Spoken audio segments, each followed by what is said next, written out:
Good morning, I'm Charlie Hodson, Norfolk chef and food champion. I'm at Old Hall Farm Dairy in Woodton with Rebecca Mayhew, farmer and owner. She's taken me up the drive so we can find out more about milking and what they get up to on the farm before we head to the kitchen so I can show you 4 fun recipes to share with your family at home.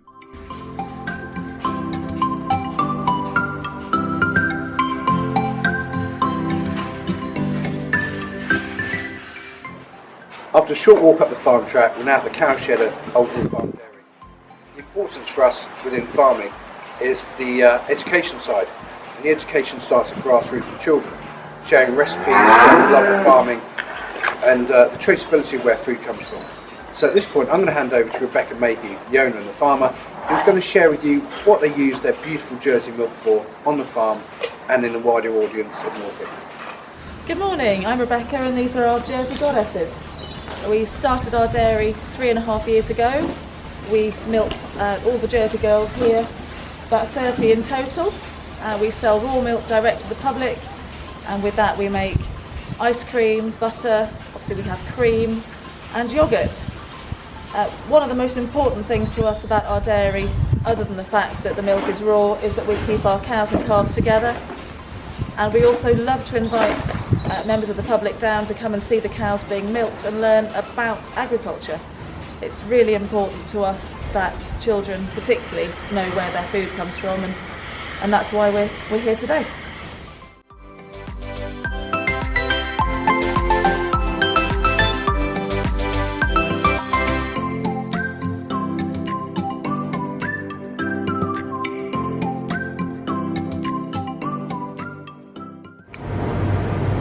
Morning guys, now we're back in the kitchen after a great talk from Rebecca on how she milks and looks after her beautiful Jersey cows. We're going to be doing 4 simple recipes today for you kids to do at home with your families. So we're going to start off with a bread recipe using local flour that contains water, oil, salt and yeast. It's a really simple recipe that I've used for about 15 years. It's foolproof, so if I can do it, anybody can do it.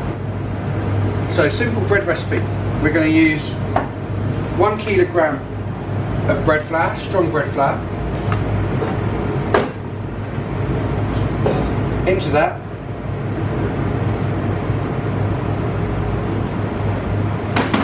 we're going to put a pinch of Maldon sea salt.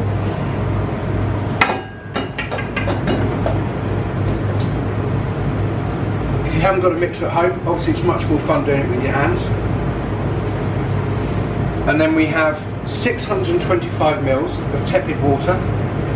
Into there, we're going to put some rapeseed oil, just a good squirt. It's tepid water. Tepid means it's just warm on the touch, nothing more, nothing less. And into that, we're going to put 21 grams of dried yeast. And then we're going to wake it up a little bit. So what we want to do is dissolve the yeast. You keep stirring it until there's no grain left.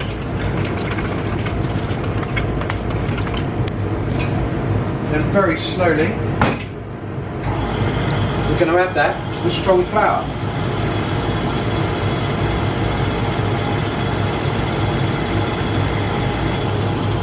Just a little at a time. Until the flour, the water and the yeast starts to make a dough.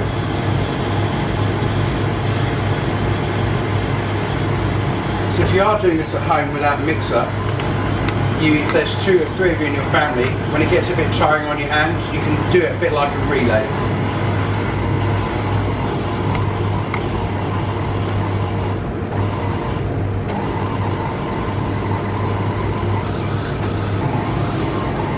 So now the dough's fully formed, what we'll do, we'll take the dough out, very gently tease it off the hook, and that is our beautiful bread dough. What we need to do now though is prove it. Proving is when what we want to do is double the size of the bread, and in the kitchen we're very lucky. So what we do, we put our bread dough into a big bowl, cover it with cling film, put it on what we call the heat loss on the pass. But what you can do at home is put your bread dough into a bowl, cover it with cling film and put it in the airing cupboard. Or if you haven't got an airing cupboard, just somewhere very warm.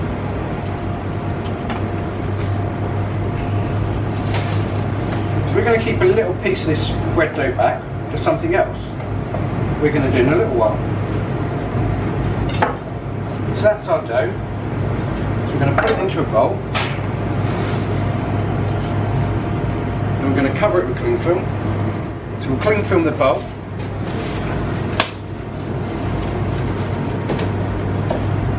And the cling film is just to keep as much heat in the bowl as we can. And then we're going to put this under the heat lights.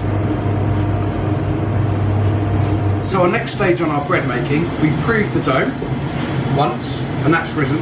I've just knocked it back down again with my hands. We're going to take that out, then we're going to re-prove it for the second time, but we're going to shape it as well and put it onto this tray. That will then prove for about another 5 to 10 minutes, and then we'll be putting it in the oven.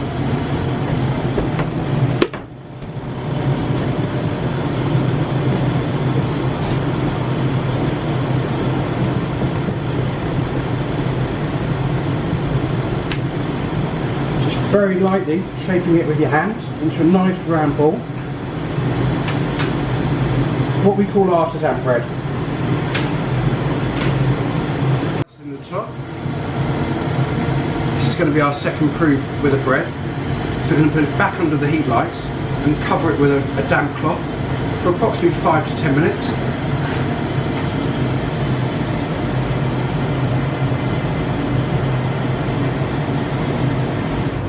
So now the bread's proven for the second time. Now we're just going to flour the top a little bit. It's just something I like to do personally. And I'm going to put it in the oven, 160 degrees, until golden brown. And the best way to find out if your bread's cooked, you turn it over, get mum and dad to help you with that because it's going to be really hot, and just tap the bottom.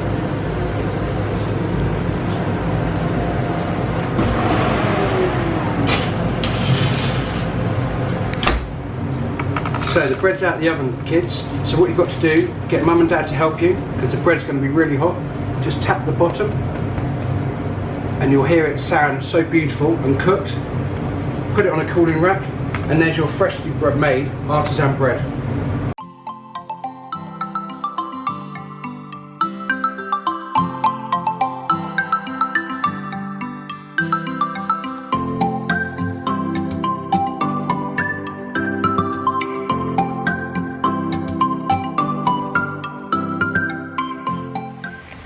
Today I've had the privilege of being at Old Hall Farm in Woodton near Bungay, supporting Eat Grow Farm, #Food Army. Massive thanks to Rebecca and Stuart Mayhew for inviting us to the farm to cook simple recipes for children to cook at home with their families, but also reminding you that under these times to keep social distancing, so if you're supporting your local farm shops, just keep that 2 meters between you and then we'll all be safe. From Charlie's Norfolk Food Heroes, thank you.